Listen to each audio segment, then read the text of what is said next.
তিনিদিন ধৰি যি নেৰানেপেৰা বৰষুণৰ ফলত ব্ৰহ্মপুত্ৰ বাঢ়নি পানীয়ে যিহেতু চিচিটঙানী অঞ্চলখনত যিহেতু কেইবাখনো গাঁও পানীত প্লাবিত হৈছে আৰু এয়া হৈছে নামনি চিচিটঙানী অঞ্চলৰ ৰেঙাম গাঁও আৰু ৰেঙাম গাঁওকে আদি কৰি চিচি চুমনি চিচি কঁঠালগুৰি আৰু চিচি শিয়ালমাৰীকে ধৰি প্ৰায় ইয়াত কেইবাখনো ঘৰ পানীৰ তলত বুৰ গৈছে। এয়া হৈছে নামনি চিচিটঙানী অঞ্চলৰ ৰেঙাম গাঁও আৰু এইখন গাঁও যিহেতু ইতিমধ্যে ইয়াত বহু ঘৰ পানীৰ তলত বুৰ গৈছে। ইয়াত থকা যিসকল ৰাইজ যিহেতু যথেষ্ট সমস্যাৰ সন্মুখীন হোৱা দেখা গৈছে।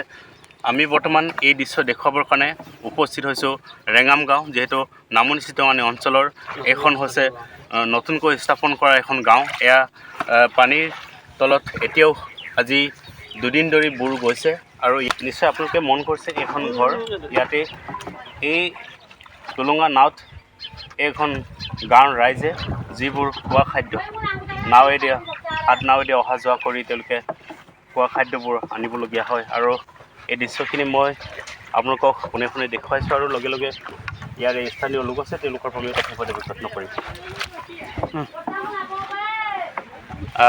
কি ক'ব, কিমানখন গাঁও এইখন অঞ্চলত বুৰ গৈছে? ইয়াত 9খনমান গাঁও ইতিমধ্যে আমাৰ এই যিটো দুটা ৱাৰ্ডত আমি 9খন সম্পূৰ্ণ বুৰ গৈ আছে। কোন কোন গাঁওবিলাক? নগাঁও মজা চাপৰি আছে, চিচি শিয়ালমাৰী, চিচি চুমনি আৰু ৰাকব চাপৰি, চুকান চাপৰি, উজনি মিৰি আৰু নতুনকৈ সংস্থাপিত হোৱা আমাৰ নতুনকৈ সংস্থাপিত গাঁও ৰেঙাম দৌল, যিহেতু আমি হয়তো ইয়াতে আমি উপস্থিত হৈছোঁ ঐদহতে।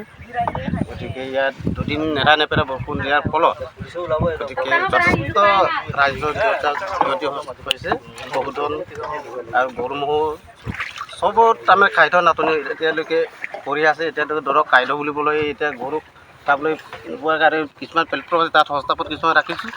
কিছু ক্ষেত্ৰত মানুহৰ বিশেষভাৱে এতিয়া ধৰক খাবলৈ বহুত বৰষুণৰ ওপৰত শুকানকাৰী এইটো গোটাবলৈ পৰা নাই আৰু বহুত সমস্যা পৰিছে। গতিকে এই মাত্ৰ আজি অকণমান বতৰটো প্ৰকাশ হোৱাৰ কাৰণে আমি সমবায় চাউলৰ অকণমান এতিয়া দিয়াৰ কাৰণে এতিয়া আমি তুলনা লৈ গৈছোঁ।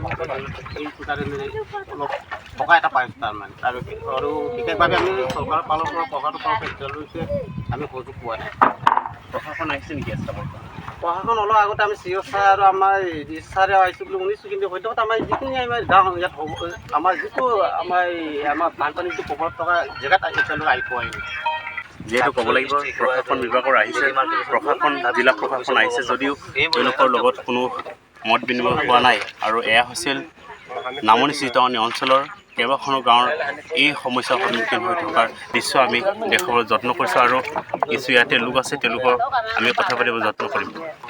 আমি কিবাৰ পৰা চিচিটঙানীহে মাতো। চিচি নামনি বহুত অসুবিধা পাইছোঁগৈ। আমি বাৰিষা হোৱাৰ কাৰণে নেৰানেপেৰা বতৰ দি থকাৰ কাৰণে আমি বহুত সমস্যা পাইছোঁ। গৰু বেঞ্জেকৰ থকা ব্যৱস্থা নাই, মানুহ থকা ব্যৱস্থা নাই। আমি এনেকৈ নাওত কেতিয়াবা ভাত পানী বনাবলগীয়া হৈছেগৈ আৰু এনেকৈ আমি ঘূৰি ফুৰি আছোঁ। এইটোৱে আৰু মোক ক'ব নাজানোগৈ ইমানখিনি। খোৱা খাদ্যখিনি যথেষ্ট সমস্যা হৈছে। খোৱা বোৱা বহুত সমস্যা। আমাৰ ধান মাৰিব জেগা নাই, তাৰপিছত এনেকৈ চাউল ওলাবলৈ জেগা নাই। বৰষুণ দি আছেগৈ, কেনেকৈ আমি উলিয়াই খামগৈ? আমি লঘোণত আছোঁ আৰু 2-3 দিন এনেকৈ লঘোণত আছোঁগৈ আৰু ৰিলিফো পোৱা নাই। আমি চৰকাৰৰ পৰা একো সাহাৰ্য পোৱা নাই। আমি এইটোৰ কাৰণে বহুত সমস্যা আমি ভুগি আছোঁগৈ আৰু ৰেচন পোৱা যিটো চাউল কেনেধৰণৰ আপোনালোকে অনা নিয়া কৰিছে? এতিয়া আমি নাৱৰ পৰা অনা নিয়া কৰিছোঁগৈ। নাই নহয় এনেকৈ তাতেতো জানটোতো পাৰ কৰি যাব নোৱাৰে, খোজকাঢ়ি যাব নোৱাৰি। আমি আজি কিমান দিন পানীত বুৰি আছে? পানী বুৰি আছে 5-6 দিনমান হৈছেগৈ। আমি পানীত বুৰি আছোঁ এনেকৈ। প্ৰশাসনক কি জনাব? প্ৰশাসনত আমাক এতিয়ালৈকে একো কিবা কৰা নাই। খবৰ জনাইছোঁ টিংখাঙত বান বিভীষিকা। বুঢ়ীদিহিং নদীৰ বাঢ়নি পানীয়ে বুৰাই পেলাইছে টিংখাং। ক্ৰমাৎ বিপদসীমাৰ ওপৰেৰে বৈছে বুঢ়ীদিহিঙৰ জলপৃষ্ঠ। প্লাবিত টিংখাঙৰ নৈপুৰে কেইবাখনো গাঁও জলমগ্ন। চহৰীকটা কৈবৰ্ত গাঁও, কৈবৰ্ত মাজুলী গাঁও। বাঢ়নি পানীয়ে বুৰাই পেলাইছে কেইবাটাও পথ। বিনিদ্ৰ ৰজনী পাৰ কৰিবলগীয়া হৈছে বন্যাক্ৰান্ত লোকসকলে।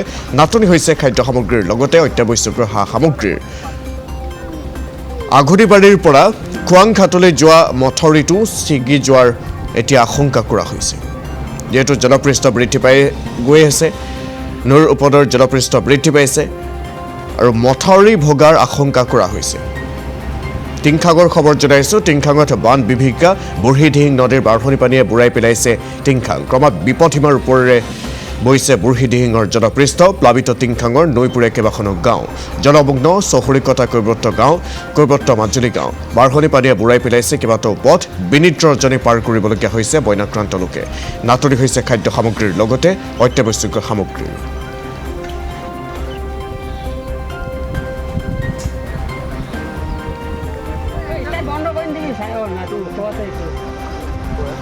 ভালে আছে আৰু তোমাৰ চহৰীকতা মাজুলী তাৰপৰা এইখিনি 2 নং ফলগুৰি চহৰীকতা। পানীটো কালিৰ পৰা সোমাইছে ভিতৰ চাইডে বাৰু মানুহ প্ৰায় 2টা নামঘৰ, এটা নামঘৰত 115 ঘৰ আৰু এটা নামঘৰত 105 ঘৰ মানুহ আছে। গোটেইখিনি তাত ডুবি আছে বুলিয়ে ক'ব লাগিব। তাৰ আলিটো ওলাই আছে, বাকী ঘৰখিনি চব ডুবি আছে। সেইখন চহৰীকতা মাজুলী দুলীয়াজান সমষ্টি হয়। মথাৰিলে ধৰি লওক এতিয়া বৰ্তমান দিন হৈ আছে কাৰণে অহা নাই বাৰু। এতিয়া সন্ধিয়া হৈ যোৱাৰ লগে লগে মানুহবিলাক চব গুচি আহিবলৈ, ৰাতি বাৰু ক'ত কি হয় ক'ব নোৱাৰি। পানীটো কিমান দূৰ আহি আছে, এতিয়া যিমানটো জোৰকৈ আহি আছে ৰাতিলৈকে মথাৰিলৈকে ইটো আলিলৈকে ডুবি যাব। মানে গাঁৱৰ চহৰীকতা মাজুলী কৈৱৰ্ত পানীটো কালি আজি যোৱা নিশাৰ পৰা মানে সোমাইছে আৰু খেতি পথাৰ আমাৰ মানে খেতি পথাৰ কৰি থকা মাটি ভালেখিনি মানুহবিলাকৰ গৈছে আৰু প্ৰত্যেকত। কচু আছে, কিছুমান আপোনাৰ দাংবডি, তেনেকুৱা খেতি এইবিলাক নষ্ট হৈছে। মানে এতিয়া আমাৰ যেতিয়া হৈ যায় চৰকাৰে মানে এইটো পানীটো যেতিয়া এতিয়া এইটো মেটেল পেলাইছিলে বাৰু, মেটেলখিনি পেলাইছিলে, এইবাৰতো গুচি যাব। চৰকাৰে মানে কি হ'ল এনেই পইচা কিছুমান পানী হ'লে মানে ঘৰ চৰ ডুবি গ'লে মানে তেনেকৈ কিছুমানক দিয়ে 2000 3000 সাহায্য। এতিয়া খোৱাটো আকৌ চৰকাৰে দিয়ে, ৰিলিফ চিলিফ মথাৰিতে থকা হয়। পানীটো বাঢ়ি আছে। আমাৰ মানে কি হ'ল সতৰ্ক এতিয়া প্ৰথমতে গাড়ী ঘোঁৰাবিলাক আমি এইটোৰ পৰা পাৰ কৰি লৈছোঁ। তাৰপিছতে পানী বেছি হৈ গ'লে মথাৰিতে আহি